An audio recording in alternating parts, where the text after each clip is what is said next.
Situasi terkini dari penanganan banjir di Lumajang, Jawa Timur kita tanyakan kepada jurnalis Kompas TV Ada Abdul Rohman di sana. Selamat siang.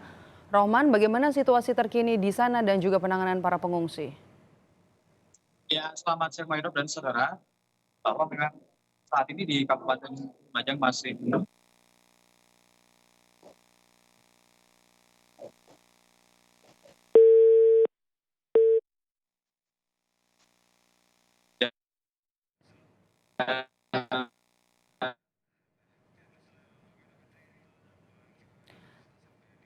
Kami mengalami gangguan teknis sambungan komunikasi dengan jurnalis Kompas TV Ada Abdul Rohman soal penanganan banjir terkini yang ada di Lumajang, Jawa Timur. Nanti kami akan coba kembali hubungi Abdul Rohman untuk mengetahui kondisi terkini dan juga penanganan para pengungsi.